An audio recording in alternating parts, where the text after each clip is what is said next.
দর্শক, চট্টগ্রামে বাংলাদেশি বলারদের নিয়ে রীতিমতো ছেলেখেলা করলেন অস্ট্রেলিয়ান ব্যাটাররা। বিশেষ করে দুই ওপেনার মিচেল মার্শ এবং জর্জ ইংলিশ বাংলাদেশের দেওয়া মামুলি টার্গেটে ব্যাট করতে নেমে আগ্রাসী শুরুটাই করেছিলেন অস্ট্রেলিয়ান এই দুই ওপেনার। যেন বাড়ি ফেরার ভীষণ রকম তারা আছে তাদের।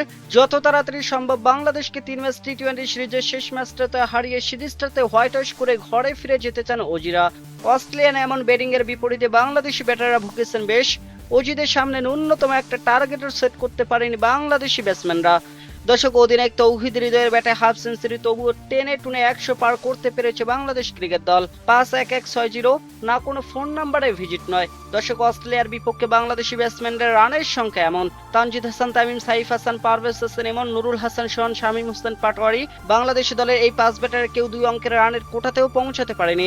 চট্টগ্রামে অজিদের বিপক্ষে 3 ম্যাচ টি-20 সিরিজের শুরুর 2 ম্যাচে হেরে সিরিজটা হাতছাড়া করেছে বাংলাদেশ ক্রিকেট দল। তবে প্রথম 2 ম্যাচে বাংলাদেশের কাছ থেকে সাহসী ক্রিকেটটা দেখা গিয়েছিল। অবশ্যই মিরপুরে ওয়ানডে সিরিজে জয়ের পর ভক্তদের আশা ছিল চট্টগ্রামে ম্যাজিক দেখাবে বাংলাদেশের টি-20 দলটা।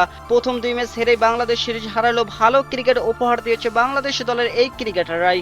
কিন্তু চট্টগ্রামের তৃতীয় টি-20 ম্যাচটা খেলতে নেমেছেন ব্যাটিংটা ভুলেই গেছে বাংলাদেশি ব্যাটাররা। অস্ট্রেলিয়ার বিপক্ষে টসে জিতে ব্যাটিং এর সিদ্ধান্ত নেন ভারপ্রাপ্ত ক্যাপ্টেন তৌহিদ হৃদয়, কিন্তু ক্যাপ্টেনের প্রত্যাশা মেটানো ব্যাটিংটা করতে পারেনি বাংলাদেশের টপ অর্ডার মিডল অর্ডার। দর্শক, দলীয় 6 রানে বাংলাদেশ হারায় তানজিদ হাসান তামিমের উইকেট, 7 রান পরে সাইফ হাসানেরটা, এরপরে 11 রানে পারভেজ হোসেন ইমন, দলীয় 34 রানে ফিরেছেন নুরুল হাসান সোহান। দর্শক, 36 রানে ফিরেছেন শামীম হোসেন পাটোয়ারি।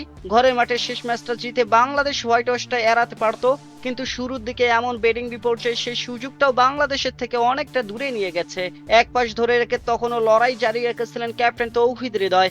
অন্য পাশ থেকে ব্যাটসম্যানরা আসতেন আর যাচ্ছেন, তবে তৌহিদ হৃদয় ছিলেন ব্যতিক্রম। যদিও টি-20 মেজাজে নিজের ব্যাটটা চালাতে পারেননি তিনি।